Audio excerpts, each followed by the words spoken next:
The last 31 videos on tensor calculus have been devoted to embedded submanifolds.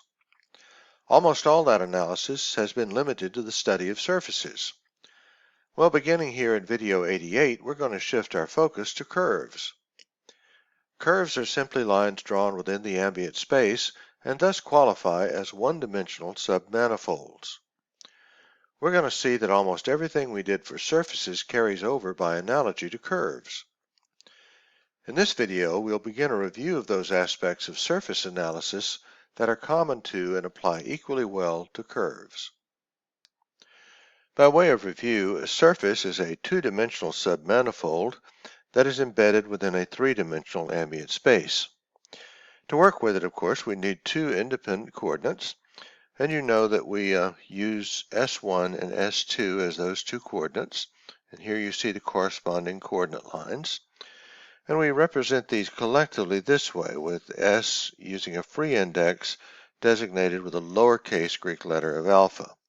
And of course, so the relationship between the surface and the ambient space is designated with these parametric equations. There are three functions, each of which are functions of S1 and S2. A curve is a smooth line drawn in space and is similar in many ways to a surface. Both qualify as embedded manifolds. The difference, of course, that a curve is one-dimensional and as such requires only a single coordinate value. Now, it's customary and quite intuitive to use the arc length S for that purpose. It gives us a convenient way to assign unique numerical values for the locations of points along the curve, each of which are directly related to the Euclidean distance from the origin. Think of S as a one-dimensional Cartesian coordinate system. However, in the spirit of tensor calculus, we don't want to limit ourselves to a particular coordinate system. So we're going to designate U1 as a generalized coordinate value for curves in the same way that we designated S1 and S2 for the surface. Note that since the curve is one-dimensional, the coordinate line for U1 has got to be the curve itself. Therefore, the only possible difference between coordinate choices is the scaling factor. Now, the values of S, as we pointed out, are equally spaced along the curve, equating exactly to the Euclidean distance from the origin. But U1 may include a scaling factor that may itself vary along the curve. In other words, U1 could start out varying very closely together like this, and then the spacing could get wider, and then it could go back to narrower again, and so on, not necessarily equating in any direct way to the Euclidean distance. The only requirement for U1 is that it must vary smoothly along the curve in a way that maintains a one-to-one correspondence with the points along the curve. Okay, so what we're going to do is to designate the free index for U as an uppercase Greek letter. Now, it may seem silly to do this, given that its value must always be equal to 1. However, doing so facilitates the analysis of curves as an analogy of surfaces. We've already done the heavy lifting with surface analysis, so in almost every case we can see how each of those relationships apply to curves by means of simple substitution. For example, look at the parametric equations. They have exactly the same form. There are three equations, there are three functions. The only difference is that for a surface there are two arguments, S1 and S2, and for a curve there's only one argument, U1. The other advantage of retaining the free index in this form is that we maintain a consistency with our tensor calculus syntax. Now, that in turn helps remind us in each case of which of our objects are covariant and which ones are contravariant in nature. And it gives us information for things like full contractions, where we can see immediately if we have an invariant expression. All right, before we move on, let me say a word about higher dimensions. We said that we're going to treat a surface as a two-dimensional submanifold within a three-dimensional ambient space, and a curve was going to be a one-dimensional submanifold inside a three-dimensional space. But in either case, the results that we come up with here are going to be applicable even when the ambient space has more dimensions than 3. We said that everything we did with surface analysis would work for any hypersurface. Well, we can say that what we do for a curve here will work with any curve inside a larger space. So let's remind ourselves about the relationship of the codimension here. By definition, a hypersurface is any submanifold that has a codimension of 1. So if we had an ambient space of 4 dimensions, then our submanifold would have to have 3 dimensions to qualify as a hypersurface. On the other hand, for a curve, the dimension of the submanifold is always equal to 1, and the codimension varies depending upon the number of dimensions in the ambient space. But in either case, everything we do is going to work for higher dimensions. All right, with that, let's move on and take a look at how each of our surface relationships relate to curves.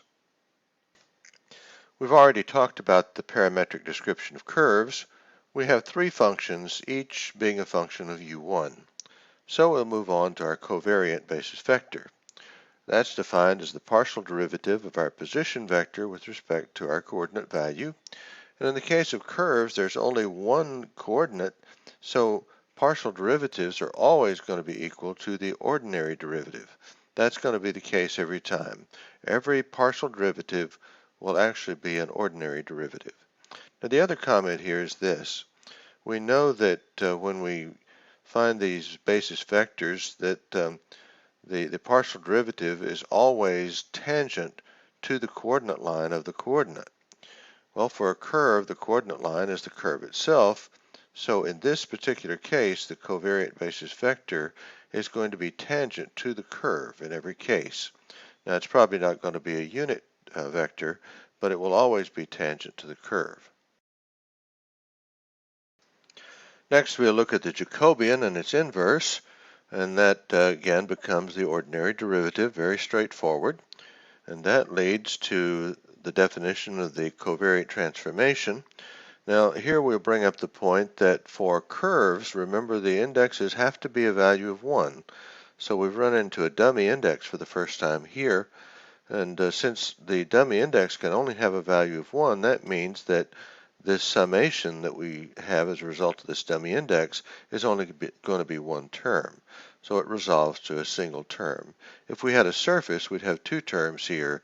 If we had a 3-dimensional space, we'd have 3 terms. But every dummy index for curves is going to result in only a single term like this. Okay, well then we have the corresponding contravariant transformation here. And that again resolves to a single term that looks like this with the ordinary derivative. And next we have the relationship of the Jacobian with its inverse. And this resolves to this expression. Notice that the delta function is equal to 1. These 2 indexes have to be 1, and therefore any delta function we run into is always going to be equal to 1 for a curve. It has to be. There are no other choices for the indexes, so delta functions will always be equal simply to the number 1. And again, we have only a single term here because of this dummy index. The covariant metric tensor is a set of all of the possible dot product combinations of our covariant basis vectors. Well, for a curve, there's only one possibility. And so there's only one component to our covariant metric tensor. Now this is a second-rank tensor, but it only has one component. Think of this as a matrix that has one row and one column. We define the contravariant metric tensor as the matrix inverse of the covariant metric tensor. Well, since there's only one component here and our delta factor is equal to 1, that expression looks like this. Turns out there's only one component for our contravariant metric tensor, and the product of these 2 individual components is equal to 1. That means that these 2 individual elements are numerical reciprocals of each other. Well, we define our contravariant basis vector this way, and again, because there's only one term in this contraction, that expression reduces to this. The contravariant basis vector is simply equal to this scalar value times the covariant basis vector. That means these two vectors are parallel to each other. So if the covariant basis vector is tangent to the curve, then so is the contravariant basis vector. They're both tangent to the curve, they're just different lengths. Here we have the contravariant basis vector properties, and these are very straightforward and self-explanatory. Now, all of this leads us to the ability to form linear combinations for vectors that are tangent to the curve. Now, again, the only remarkable thing here is that these linear combinations will result in individual terms. So other than that, there's nothing strange or unique about this result. However, I will emphasize the fact that these results are only valid for vectors that are tangent to the curve. Next, we have the expression for raising an index, and for a curve it looks like this. And here's the expression for lowering an index with the corresponding value for curves. There's nothing unique or special here except for the fact that the resulting expressions have only a single term. Otherwise, it's straightforward and self-explanatory. All these more complex examples for raising and lowering indexes continue to be true for curves without modification, and no further explanation is required. In addition, we retain the ability to flip the indexes. We can lower one index and raise the other, and do that anytime we want, and those expressions look like this for a curve. Again, no additional explanation is needed here. Here we have the expressions for the dot product of two different vectors, as it would apply for vectors that are tangent to the curve. Now, for curves, these expressions, of course, would reduce to this form. And a couple of comments are appropriate here. First of all, if both of these vectors are tangent to the curve, then of course they're parallel to each other, and that means the angle between them is 0. The cosine of 0 is 1, so the dot product is going to be simply the product of the individual components. And in each case, each vector is going to have only one component associated with its basis vector. So finding the dot product is a matter of just multiplying the components of these two vectors together. But we've got to be careful here, because in order for this to work, we have to know whether we're dealing with the covariant vector components or the contravariant vector components. The dot product of these two vectors will be equal to the product of their components only if one of them is covariant and the other is contravariant. If we're working with two contravariant components, we have to include this factor to make it work right. If we're working with two covariant components, we have to include this factor. So this is a great example of why it's important to retain the index structure of these relationships, because in many cases we need to know whether we're applying the results for covariant components or contravariant components. And there are many cases where it matters, and this is a great example. Next, we'll turn our attention to permutation symbols. Now you'll remember that permutation symbols have to match the number of dimensions that we're working with in a particular manifold. The number of indexes here has to be the same as the number of dimensions in our manifold. So if we're working with 3 dimensions, we'd need 3 indexes. If we're working with 2 dimensions, like a plane or surface, we need 2 dimensions.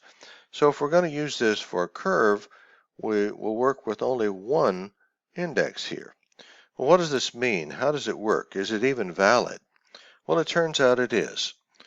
Let's remember what our definition is here, that our permutation symbol is going to be equal to either 1, -1, or 0. It's equal to 1 if all of the index values are unique and if we're dealing with an even permutation. It's equal to -1 if we're dealing with indexes that are all unique, and it's an odd permutation. And it's going to be equal to 0 if any of the values of the indexes are duplicates. Well, right off the bat, we see that we can't have a duplicate because there's only one, so it's never going to be equal to 0. In fact, the index has always got to be equal to 1, and that's an even permutation. So we can never form an odd permutation, nor can we have duplicates in the index. In other words, the permutation symbol for a curve is always equal to 1. So in any expression where we run across this permutation symbol, we can simply replace it with a value of 1. So for example, let's look at the relationships for determinants. In each of these relationships, we can replace each of these factors simply with a number 1 for a curve. And that means that for a curve, the determinant of a matrix that has only one component, a 1 by 1 matrix, the determinant is equal to that individual component. And that's probably something that you figured out to be true in the first place. So this just confirms something that's already quite reasonable. The determinant of a single entry matrix is equal to that single component. And you see it again here with the explicit form. Each of these factors is equal to 1 across the board. And again, these expressions resolve to these simple expressions. The determinant of a matrix that has only one component is equal to that individual component.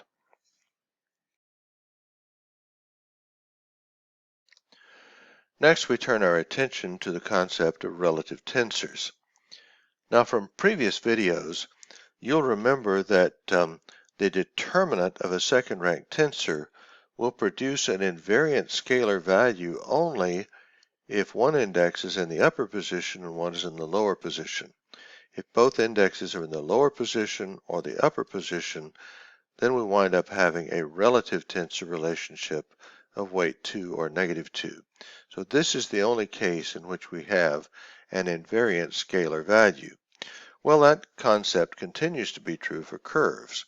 Even though we're dealing with second-rank tensors that have a single component, it's important to know whether the indexes are in the upper position, lower position, or mixed like this one. It's only when the indexes are in the upper and lower position that the individual component of a second-rank tensor represents an invariant scalar value. This is another great example of why it's important to retain the index structure in each of our expressions. Let's look now at our definition for the volume element. And of course, the volume element is what we call this thing in general. If we're dealing in 3 dimensions, it's quite appropriate, but if we're dealing in 2 dimensions, like a surface, we really could call it the area element. And for a curve, we'd refer to it as the line element. But collectively, in general, at an abstract level, we refer to all of these as the volume element. Well, the volume element is nothing but the square root of the determinant of the covariant metric tensor. So if we're talking about a curve, that's U11, which is the only element we have in the metric tensor. That's equal to the dot product of our covariant basis vector with itself. And of course, you know that that gives us the square of the magnitude of this vector. So if we take the square root of it, then this square root of u then is the actual magnitude of our covariant basis vector. So that's a very important result because it allows us to relate the coordinate values of u1 to the Euclidean distance along the curve. For example, if we were to divide our covariant basis vector by the square root of u, then we're dividing this vector by its own magnitude. That gives us a unit vector. So that's going to equate to s hat. So this quotient right here would give us the unit tangent vector along the curve. And that's why we refer to it as the line element. Okay, let's move on and take a look at the Levi-Civita symbols. Well, this is what we would have according to our original definition. If we're dealing with a curve, we'd have expressions with only one index.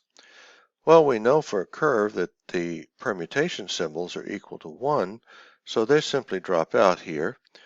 And that means that the Levi-Civita symbols for a curve would look like this.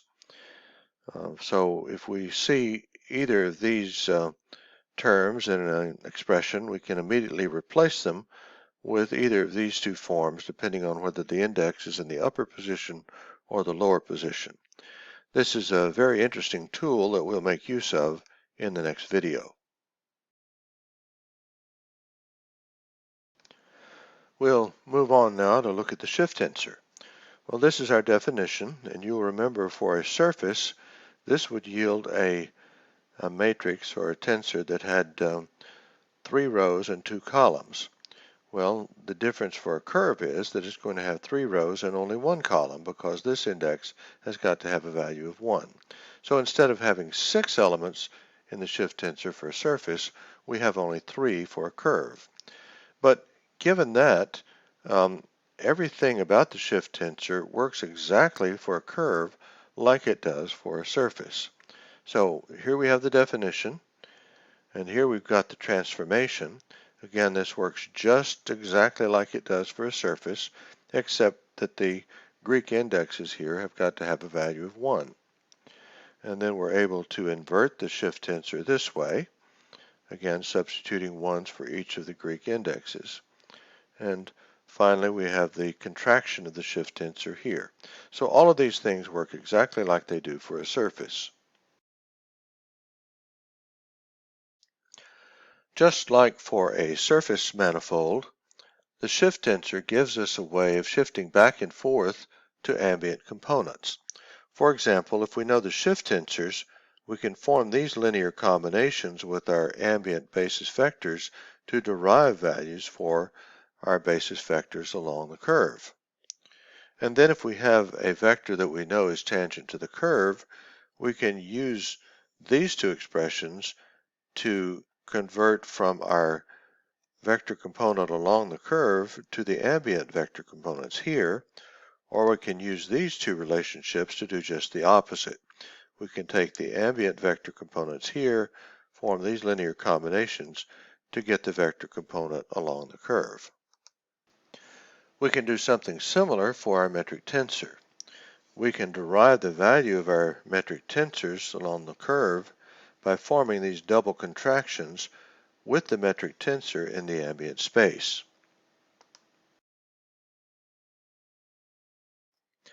Next, we'll consider the metric equation. And as always, contractions for a curve result in only one term, even though it's a double contraction. So the result would look like this: ds squared equals u11 times du1 du1. And of course, these two together are du1 squared. So what we can do is to take the square root of this expression and come up with an expression that is unique for curves right here. Now, what this tells us is that our line element here acts as sort of a scaling factor between ds and du1. And that in turn lets us come up with some very useful relationships. For example, du1 with respect to ds is equal to 1 over the square root of u. And this is a relationship that we'll make use of in the next video. And of course, as always, the arc length is directly related to the metric equation. So in the same way that this reduces here, our expression for the arc length will reduce to this expression right there. So this gives us a very convenient way to calculate the arc length along the curve. All right, with that, we're going to take a break. I've thrown a lot at you, but most of it is review, so you shouldn't have any trouble following it.